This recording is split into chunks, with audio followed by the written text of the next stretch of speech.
So in this segment, we're going to be talking about the row with the vaccines between the EU, AstraZeneca, and basically how the EU wet the bed. And generally, I like the EU, especially above the British government, because I feel like they're not as fraudulent and as stupid. But on this one, they seriously wet the bed, and they goofed hard. They goofed real hard, and you can be the biggest Europhile around, but if you can't admit that EU goofed on this one, you need to have a serious reality check. Unless the EU are paying you actual checks, well, if that's the case, then fair enough. But here we got last week, AstraZeneca said vaccine supplies would be reduced because of the problems in one of its EU factories. So this is what the whole row's about. The shortfall is expected to be about 60% in the first quarter of 2021. The EU has also received fewer than expected doses of the other two vaccines it has approved from Pfizer, BioNTech and Moderna. So you can see here the EU having massive problems with procuring the vaccine. The EU has said AstraZeneca must honour its commitments and deliver the jabs it ordered by diverting doses manufactured in the UK, and this has become a key issue here, and especially to do with the contract, which is really weird. Some of the things that were included in that contract. So the company said its contract for UK supplies prohibits that, since it must fulfill Britain's order before it can send supplies made abroad, and so that's another key issue which we'll be discussing. But an EU source familiar with the matter told the BBC that AstraZeneca's UK facilities were legally obliged to do so, saying this is not an option, it's a contractual obligation. The UK plants are not backup facilities, they are main networks, the source added. The company CEO, Mr. Soriot, said earlier this week that the contract obliged AstraZeneca to make its best effort to meet EU demand without compelling it to stick to a specific timetable, an assertion disputed by the EU. There are binding orders and the contract is crystal clear, European Commission Chief Ursula von der Leyen said in an interview with German radio on Friday morning. And I think I don't know who in the EU's Commission made the decision to start kicking off about this. And making decisions with Ireland, which we'll talk about in a minute. But whoever it is should really look at resigning, especially if it's von der Leyen, because someone in the EU Commission goofed really hard. I mean, extremely hard. Best effort was valid while it was unclear why they could develop a vaccine. So if we go to part of the contract, which states that AstraZeneca should use its best reasonable efforts to manufacture the vaccine at sites located within the EU, which for the purposes of this section 5.4 only shall include the United Kingdom, and may manufacture the vaccine in non-EU facilities if appropriate to accelerate the supply of the vaccine. So basically what the EU are saying is, okay, cool, you're having issues with the EU vaccine factories, send us the ones from the UK. And AstraZeneca saying we can't do that, we can't send you those. So then the EU, I've seen different reports of the EU issuing a raid on the Pfizer factory in Belgium that's meant to ship vaccines to the UK, and some people saying it's an inspection to see what's going on. I think it makes more sense that it's an inspection, because the Pfizer saying they have issues. And at the end of the video, we'll conclude, and then we'll talk about who is really to blame here, who are the key players in this fiasco. The EU demands UK-made AstraZeneca vaccine doses, so that's something we spoke about a minute ago, because they're saying that in the contract, where's the contract gone? In the contract, it says that the EU has access to UK-made vaccines, which AstraZeneca are saying that's not the case because we have to fulfill the UK order because of contracts. And if the EU are that confident in their legal case, then they could sue AstraZeneca. I don't know which courts it would go through. But they could do it, but they're not going to do it because A, they need AstraZeneca, and B, I think the EU realise they are not in the right here. And so we go to here, lessons to be learnt from the vaccines row. So in this article, it basically talks about how the EU issued something called Article 16, which would put a hard border in Ireland in order for the EU to stop vaccines going out of Ireland, out of the Republic of Ireland into Northern Ireland as a backdoor route into the United Kingdom.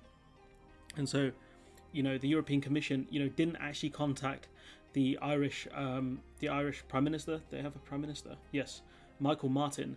I'm not too clued in on which countries have prime ministers and presidents and stuff like that. So that's my bad. But he's saying that we weren't contacted about this. What the hell are you doing? And so he was very sort of caught out by this. I think everyone was caught out by this, to be honest. And then we found the EU backtracked on this really quickly. to be honest, in the space of a few hours. So whoever put the order in to make this move should seriously look at resignation. Honestly, should look at resignation, because you've caused a massive sort of international fiasco. The only one that I can think of that's comparable is when the UK passed the internal market bill, and everyone's like, "What the hell are you doing? Are you insane?" That's the levels of insanity we're looking at here. And so, Arlene Foster was, let's see if I Arlene Foster using, this to her advantage, saying that, well, the UK should get rid of the, should trigger Article 16. Should get rid of the hard border between the Republic of Northern Ireland and the UK and GB in order to help food exports go through, because she was saying that this is the EU being hostile. We need to retaliate. She's only saying that because she's been majorly stiffed by the deal, the Brexit deal. But anyways, we keep going on. The World Health Organization criticizes the EU over vaccine export controls. So the World Health Organization has criticized the EU's announcement of export controls on vaccines produced within the bloc, saying such measures risk prolonging the pandemic. And so, the EU putting itself first and above other nation states or other organizations will keep this pandemic going. We've already seen multiple variants from this pandemic. There's some sort of California variant as well, and I was like, what is going on? Honestly, from the perspective of nation states, I don't blame the EU for wanting to keep doses of the vaccine for itself until nation states within the EU have been handed out and have enough to vaccinate the older generation and the key workers. But the EU putting itself above the UK in this situation shows that we are not friends here. We are not friends. We are rivals when it comes to a lot of things, resources. We are rivals when it comes to vaccines. And this is something where the UK really needs to realise. I'm not saying be hostile to the EU, but understand that we are not friends. And the EU doing this was very stupid, especially when I don't think their legal footing, I'm not a lawyer, is as sound as they think it is. But we've seen the UK pull similar moves when it comes to the internal market bill. This is how politics is played. You do your best for your people. That's we've gone to vaccine nationalism. That's what's happened here. Even Guy Hofstadt, I think that's his name. A massive Europhile. He loves the EU. I think he used to work for them at one point as well. He said that you can't do diplomacy like this, and I 100% agree with him. You cannot do diplomacy like this for banning exports, taking threatening to take vaccines, and blocking trade channels and things like that. You can't do stuff like that. Gove says the EU made a mistake and it's over. So basically saying that the situation's been dealt with. So so that's good news. Honestly, that's good news. I'm happy about that. The clash over the vaccines has been resolved to an extent, but we go to one of the key issues of why this is happening, and it's to do with patents and manufacturing of the vaccine. So we cut to Rachel Shabi, one of the real G's on the left. The European Commission has not covered itself in glory, but I think the wider issue here actually is, the reason the EU has plunged into crisis over the vaccines was because AstraZeneca said to them, oh, by the way, we're going to not be able to produce 60% of the supply we promised you because we're having problems with production. Now, I think that raises a wider question of, are we going to be held hostage and therefore be pit against each other in this kind of race to get the vaccines? And is that because the big pharma companies have the patents and therefore control of production? Wouldn't we be better off actually releasing those patents so that we don't end up in this sort of arms race over vaccines? That's something that organisations like Global Justice are talking about, and certainly 100 countries, with India and South Africa leading the way and backed by the World Health Organization, are petitioning to remove the intellectual property rights from patents, from the vaccine, so that we can just ramp up production, so that it's not controlled by, 6 big companies.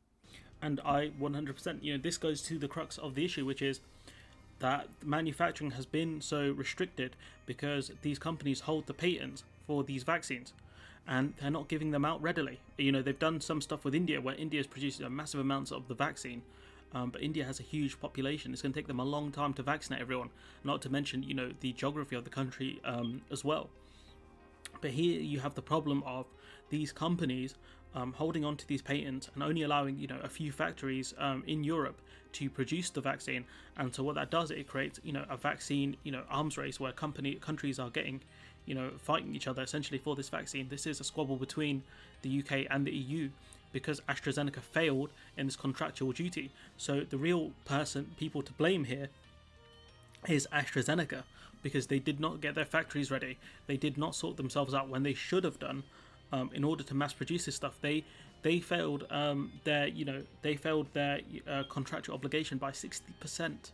So they couldn't even supply half of the promised vaccines to the EU, and that shows you how badly the system is when a company can do this and will face no ramifications for this. I've seen some other takes where people said that the reason why AstraZeneca are doing the UK contract over the EU is because the UK are paying them more. I don't think that's the case. I think that it will be down to something in the contracts that stipulates that the UK get some sort of preference over AstraZeneca. I doubt it's a dibs thing either. Because the UK came first, we get first dibs or anything like that. It's something else probably within the contracts. But what we can see from this clip from Rachel Sharvey, as she puts it, is that we are in a vaccines arm race because of these patents, and that's the key problem here. Unless these companies are forced to either allow factories that are up to spec make the vaccines, or enable more factories and more countries to start making the vaccines, then we're going to be stuck in this situation where it's only being manufactured in a few places, and we're going to have a problem when it comes to yields and things like that. And so there goes the crux of the issue, which is that manufacturing's become the problem because of the way the system is built. I read stories originally that Oxford wanted to make the vaccine so that any sort of country that's up to spec can make it open patent or something like that, or open lease, or I don't know the exact term for it. I'm sure someone will correct me in the comments.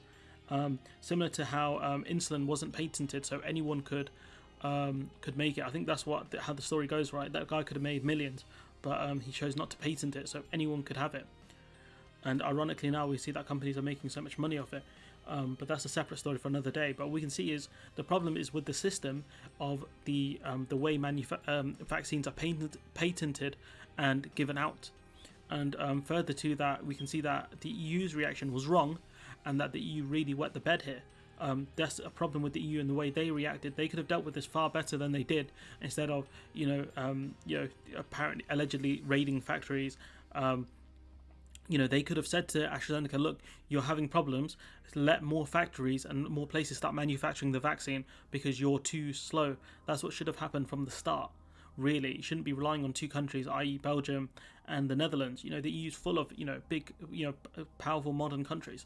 Why isn't Germany manufacturing the vaccine, or other countries helping out in this regard? I don't know, but all I know is that it is down to AstraZeneca not fulfilling their contract. It's the way the EU reacted. Bad things happen in this world, but it's the way you react is a real testament of your character. And the way the EU reacted is not up to scratch. And you can see the fact that they pulled back real quick tells you how quickly how much they realised this was a stupid thing to do. Let's not pretend that the UK wouldn't pull a similar move. We did so with the Internal Market Bill, and we did so with other actions that we've taken over the years when it comes to Suez and other issues. The UK understands how to play hardball. The UK loves playing hardball. They love that nationalism and stuff like that. But we can't fall into vaccine nationalism. You could say that I'm only saying this because it's the UK with the upper hand here, and we're doing vaccines more. But the simple fact is, even when this thing is handed out, I would not be surprised if the EU has fewer deaths per capita, in part because of the way the UK has actually dealt with the coronavirus and the fact that we had or have the highest death rate per capita. This isn't, this coronavirus hasn't covered the UK in glory in any sense. The only thing is we're going to finish strong, but there's a lot of people who died who didn't have to die.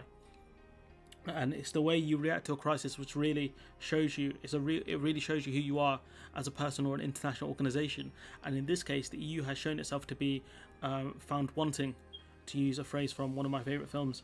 The EU used to be found wanting, and this is whoever authorised these actions to be done within the EU, it would be von der Leyen or anyone within the EU Commission, should resign over this. This is a sackable offence. So either von der Leyen finds out who does this and sacks them, or she's the one that did this and she resigns. But I doubt she will, because nothing will come of this. Anyways, I'm going to leave it there. This video's rambled on for a long time. Let me know what you think in the comments below. Like, comment, share, subscribe, and hopefully I'll see you in the next one.